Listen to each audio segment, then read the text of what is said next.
రాజన్న సిరిసిల్ల జిల్లాలో జిల్లా కేంద్రంతో పాటు ముస్తాబాద్ మండలంలో బీఆర్ఎస్ నాయకులు ఎమ్మెల్సీ కల్వకుంట్ల కవితను ఈడీ అరెస్ట్ చేయడాన్ని నిరసిస్తూ నిరసన తెలియజేశారు. పార్లమెంట్ ఎన్నికలు సమీపిస్తున్న సమయంలో ఎమ్మెల్సీ కవితను అరెస్ట్ చేయడాన్ని తీవ్రంగా ఖండిస్తున్నామని అన్నారు. ప్రజల మద్దతు బీఆర్ఎస్ పార్టీకి ఉందని, ఎమ్మెల్సీ కవిత అరెస్టుపై న్యాయస్థానంలో పోరాడతామని ఈ సందర్భంగా వారు తెలియజేశారు. కాంగ్రెస్ బీజేపీ కలిసి బీఆర్ఎస్ పార్టీలపై కుట్రలు చేస్తున్నారని, ప్రజలు ప్రస్తుత పరిణామాలను గమనిస్తున్నారని అన్నారు.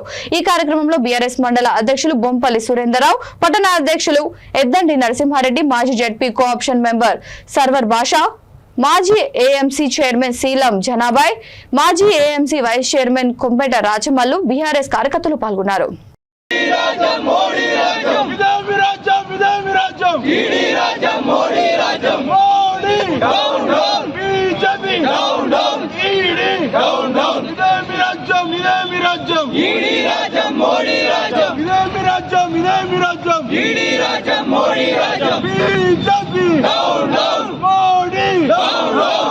ముస్తాబాద్ మండల కేంద్రంలో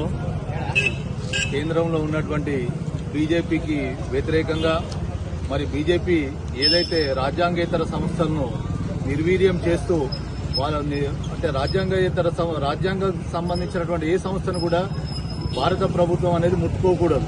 కానీ కేవలం ఇది బీజేపీ వచ్చిన తర్వాత భారతదేశంలో ఉండేటువంటి రాజ్యాంగబద్ధమైనటువంటి 5 సంస్థలను కూడా నిర్వీర్యం చేస్తూ కేంద్ర ప్రభుత్వం తన చేతిలోకి తీసుకుని ఏదైతే భారతదేశంలో వాళ్ళకు వ్యతిరేకంగా ఉండేటువంటి రాజకీయ పార్టీలు ఉన్నాయి, ఆ పార్టీ వీళ్ళకి అనుకూలంగా లేకపోతే ఈడీని ప్రయోగించడం అంటే వాళ్ళ ఆర్థిక సంస్థలను మూలాలను దెబ్బతీస్తూ వాళ్ళ భయభ్రాంతులకు గురి చేస్తూ వాళ్ళని లొంగకపోతే ఈడీని ప్రయోగించడం అనేది ఈ బీజేపీ ప్రభుత్వానికి సర్వసాధారణమైనటువంటి విషయం.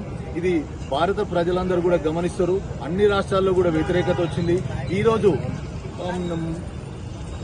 బీఆర్ఎస్ కి చెందినటువంటి కల్వకుంట్ల కవిత గారిని ఒక ఈడీ పేరుతో అరెస్ట్ చేయడాన్ని అప్రజాస్వామ్యం అని చెప్పి ముస్తాబాద్ మండల బీఆర్ఎస్ పార్టీ పక్షాన మేము ఖండిస్తున్నాం. ఇది ఈ విధంగా చేయడం కూడా మరి కేంద్ర ప్రభుత్వానికి తగదు. రేపు ఎన్నికల కమిషన్ ఎలక్షన్లు ప్రకటించే నేపథ్యంలో మరి ఇక్కడ బారాసాను దెబ్బతీయాలనేటువంటి ఒక రాజకీయమైనటువంటి ఎత్తుగడతో అంటే మోడీ గారు చేసేటువంటిది ప్రతిదీ కూడా ఇంతే. దక్షిణ భారతదేశంలో ప్రాంతీయ పార్టీలు బలంగా ఉన్నాయి కాబట్టి ఈ బలంగా ఉన్నటువంటి ఈ రాజకీయ శక్తులను కొంచెం అస్థిరపరచాలి, వాటిని వీక్ చేయాలనేటువంటి ఒక ఉద్దేశంతో ఇక్కడ ఈరోజు కవితను అరెస్ట్ చేయడాన్ని మేము ఖండిస్తున్నాం.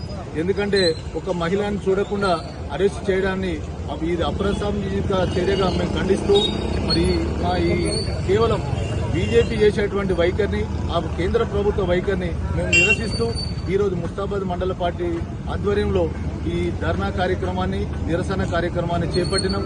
ఇందులో పాల్గొన్నటువంటి మా మహిళలకి, తర్వాత మా సీనియర్ నాయకులకి, పట్టణ పార్టీ అధ్యక్షులు, మరి అనుబంధ సంఘాల అధ్యక్షులు, బీఆర్ఎస్ పార్టీ సీనియర్ కార్యకర్తలు, అన్ని హోదాల్లో ఉన్నటువంటి మా కుటుంబ సభ్యులందరికీ కూడా పేరు పేరున నమస్కారం తెలియజేస్తూ పాత్రికేయ మిత్రులకు కూడా ధన్యవాదాలు తెలియజేస్తూ నిరసన తెలపడం జరుగుతుంది.